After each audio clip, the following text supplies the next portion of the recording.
Chapter 1. The open road sun hung low in the sky, bleeding orange and red hues across the horizon as Megan, Tom, Lisa, and David sped down the long stretch of highway. The hum of the engine mixed with laughter and music blasting from the speakers as they sped through the rural wilderness of New Mexico. The plan had been simple: escape the city for a week, hit the mountains, camp under the stars, and return home refreshed. But as the last streaks of daylight faded, they found themselves far from civilization, driving down a desolate road that seemed to stretch on forever. Megan sat in the passenger seat, clutching the map in her hands. She wasn't thrilled about taking the back roads, and the lack of cell service was making her nervous. "I think we should have stayed on the main highway," she said, her voice tinged with concern. Tom, who was driving, gave her a quick, reassuring grin. "Relax, Mag. This route shaves hours off the trip. Besides, it's an adventure." From the back seat, Lisa and David exchanged a knowing glance. Lisa had her feet up on the dashboard, snapping selfies against the dimming landscape while David was absorbed in a horror podcast. The ominous narrator's voice barely audible over the car's chatter. "We ray running low on gas," Megan pointed out, her eyes flicking to the fuel gauge which hovered just above empty.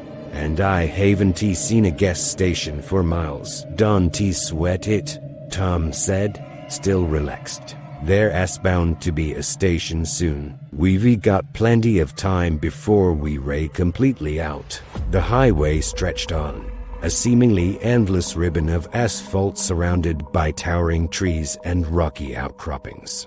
The laughter in the car started to die down as the reality of their isolation settled over them. There was no sign of other vehicles, no towns, no houses. Just endless wilderness on both sides, stretching far into the horizon. After another 20 minutes of driving, a flickering sign finally appeared up ahead.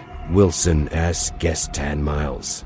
"There we go," Tom said, relieved. "Told you we'd find something." But as they approached the sign, Megan's knees deepened. It looked ancient, the faded paint peeling off and the neon lights flickering as if struggling to stay lit. It felt like a relic from a forgotten time, long since abandoned by modern travelers. "This place looks creepy," Lisa said, leaning forward to get a better look. "Are we really stopping here?" "We don't have a choice," Tom replied, "unless you want to risk running out of gas in the middle of nowhere." David chuckled, his voice playful but with an edge. "Maybe it's one of those places where the locals are cannibals or something." "Not funny," Megan muttered, her eyes glued to the darkening sky. As they drove on, the gas station finally came into view. It sat just off the road, tucked between the trees like a forgotten relic. The pumps were old and rusted, their paint long since worn away by time and neglect. The station's convenience store had shattered windows and peeling wood siding, and an old, flickering neon sign buzzed weakly with the word "open."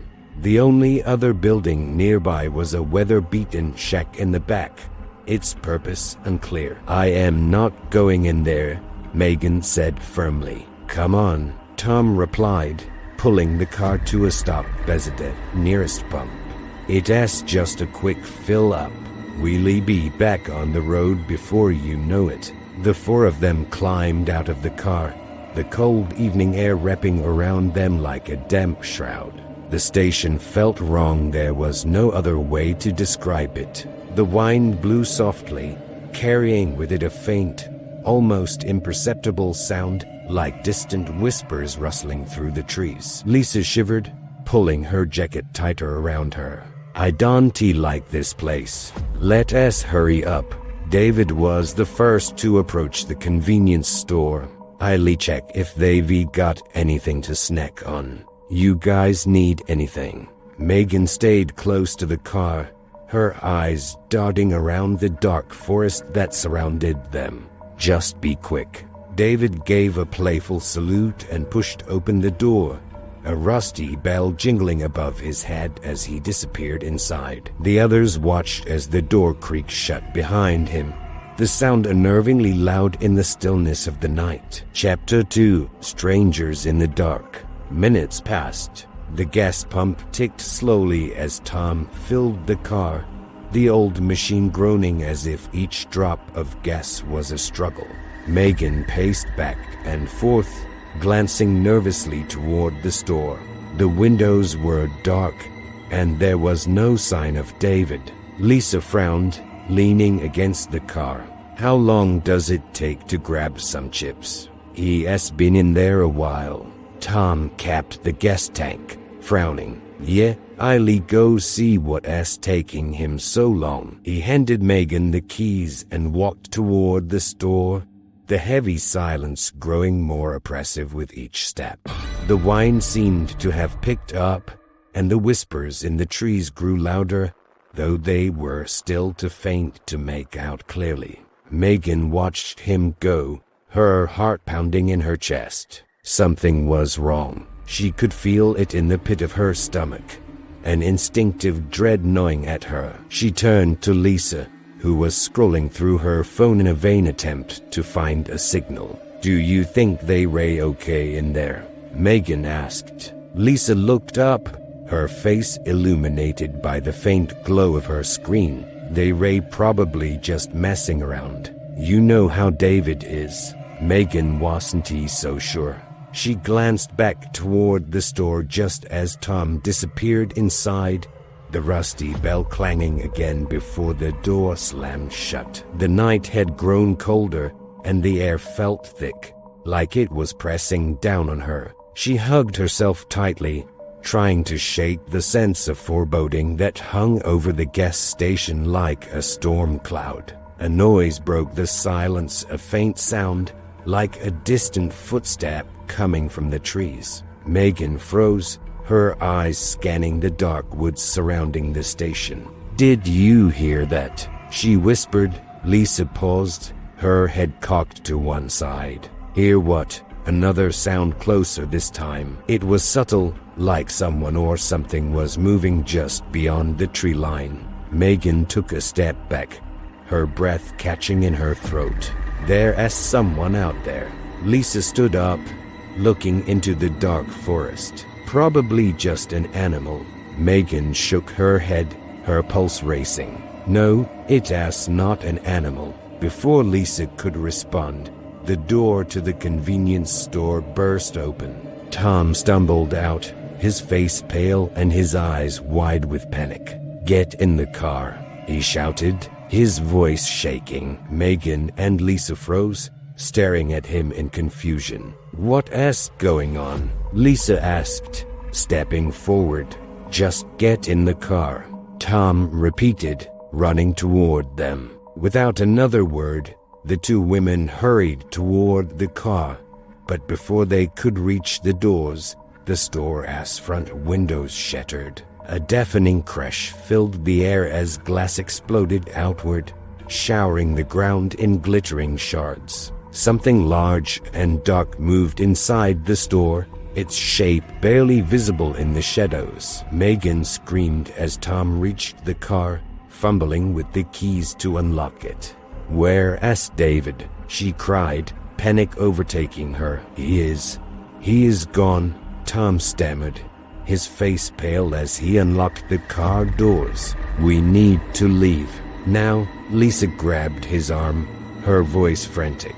"Gone? What do you mean he has gone?" But before Tom could answer, a figure emerged from the shattered window, a hulking silhouette that stood unnaturally still at first, then moved with jerky, unnatural motions. It stepped into the dim light, and Megan's blood ran cold. It wasn't human. The thing, whatever it was, stood in the broken frame of the window, its body covered in tattered clothes, its face obscured by a hood. But the worst part was its eyes, deep, hollow sockets where eyes should have been. They seemed to absorb the light around them, casting a shadow over the creature's entire face. Without thinking, Megan dove into the car, slamming the door behind her as Lisa and Tom scrambled in after her. Tom shoved the key into the ignition, his hands shaking as he tried to start the car.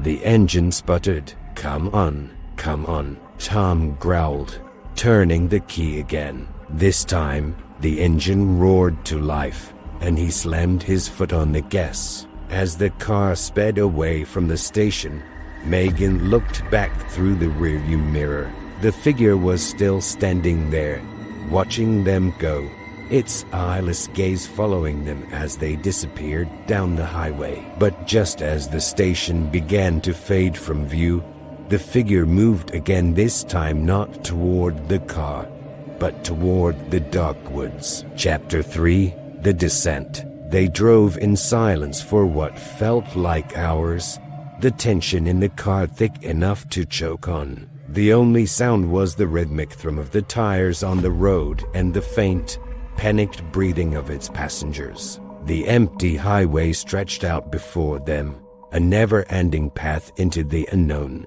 Megan broke the silence first, her voice trembling. "What happened back there? What was that thing?" Tom didn't answer right away. His knuckles were white as he gripped the steering wheel, his eyes glued to the road. "I don't know," he finally said, his voice barely audible. "But David's gone. I saw him go down into the basement, and then I don't know what happened next. That thing came out, and I ran." Megan felt a wave of nausea wash over her. David was gone. Her mind refused to process it. One minute, they were joking and laughing, and the next, they were fleeing from something out of a nightmare. Lisa shook her head, tears welling up in her eyes. "We never stopped there. I knew it was a bad idea." Tom kept his eyes forward, pushing the car faster as the trees on either side of them blurred into shadowy shapes. "We just need to get to the next town. We'll find help there.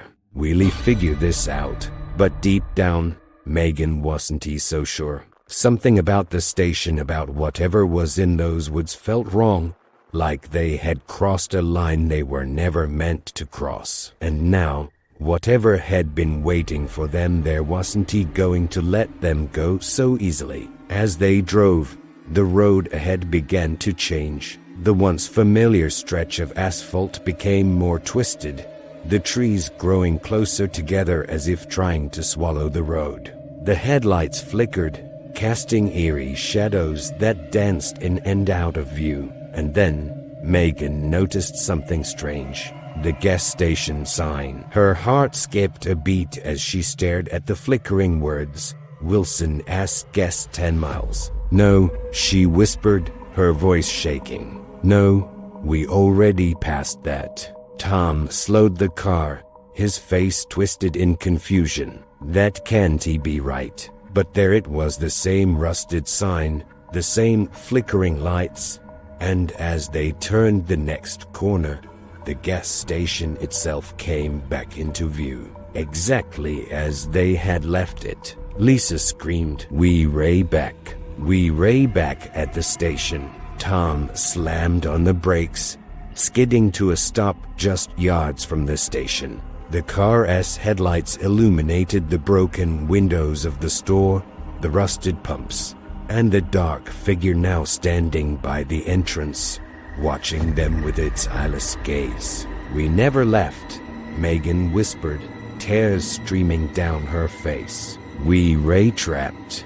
The thing began to move again, stepping toward them as the whispers from the woods grew louder, surrounding them like a chilling chorus. They couldn't escape.